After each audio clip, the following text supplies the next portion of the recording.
Why Mars? Okay. So just by process of elimination,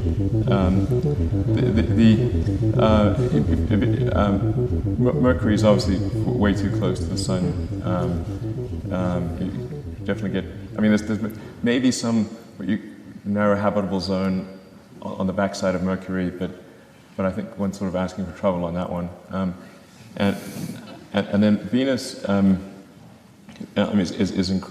Venus would be a lesson for what Earth could become, in a worst-case scenario, which is sort of a superheated, high-pressure, well, in the case of Venus, acid bath. So it's literally a high-pressure, high-temperature acid bath. So definitely not a good place to make another. I think the most that any probe has even lasted on Venus is measured in hours.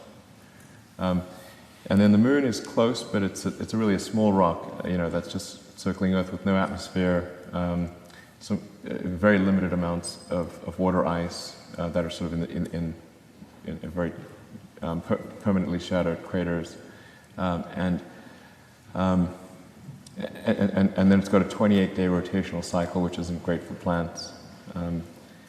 So it would be quite tough to make a self-sustaining civilization on the Moon. So then coming to Mars, Mars is definitely a fixer-upper of a planet.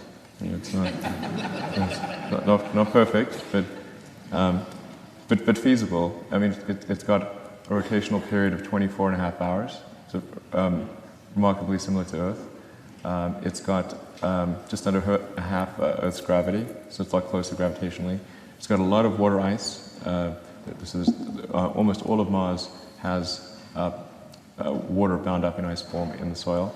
The soil test turned out to be non-toxic based on probes that we've sent there, so you could theoretically add, if you had a greenhouse and some fertilizer and you just sort of warm things up and pressurized it a little bit, then you could grow plants on Mars. And Mars has a CO2 atmosphere which plants like to consume. So plants consume CO2 and on net exude oxygen. So I think it's very, very doable to create a Mars base, self-sustaining Mars base, and then ultimately terraform the planet to make it like Earth, so we could just walk around outdoors. It'd be obviously a longer-term project, but it is within the realm of possibility.